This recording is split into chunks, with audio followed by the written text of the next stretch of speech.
आणि बातमी आहे अमरावती लोकसभा मतदारसंघातून राणा दाम्पत्य आणि अडसूळ यांच्यामधील वाद आता मिटणार का असा प्रश्न उपस्थित केला जातोय। कारण राणा दाम्पत्य आज अभिजित अडसूळ यांच्या निवासस्थानी जाऊन त्यांची भेट घेणार आहे। अभिजित अडसूळ यांनी नवनीत राणा यांच्या उमेदवारीला तीव्र विरोध केलेला होता। 2014 पासून अडसूळ विरुद्ध राणा असा वाद संपूर्ण महाराष्ट्राला पाहायला मिळतोय। या संदर्भात अधिक माहिती देण्यासाठी आमचे प्रतिनिधी स्वप्नील उमप सध्या आपल्या सोबत आहेत। स्वप्नील, अखेर अडसूळ विरुद्ध राणा यांच्यातील वाद शमणार का?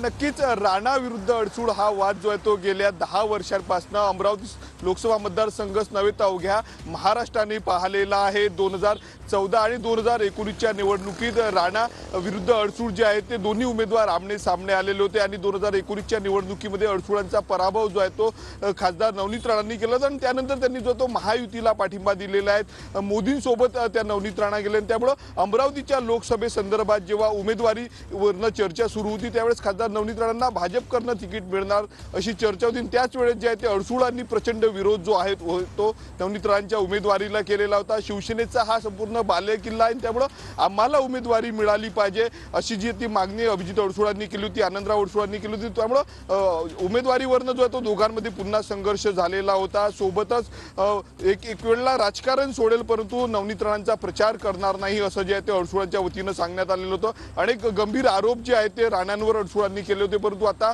9 दिवसांवर जे आहे ते अमरावती लोकसभा मतदारसंघाची निवडणूक आलेली आहे आणि त्याच्या पूर्वसंध्येला जे आहे त्यात राणा दाम्पत्य जे आहे ते अभिजित अडसूळांची घरी जाऊन त्यांच्या भेट घेणार आणि त्यामुळे या वादावर पडदा पडणार का, दोन महत्त्वाच्या नेत्यांचं अडसूळ आणि राणा कुटुंबाचं मनोमिलन होणार का, हे अवघ्या काही तासांमध्ये समोर येणार। साधारणतः 10 वाजता जे आहे ते अभिजित अडसूळांच्या घरी जाऊन राणा दाम्पत्य त्यांची भेट घेणार आहेत। महायुतीमध्ये सध्या दोघेही जण आहेत।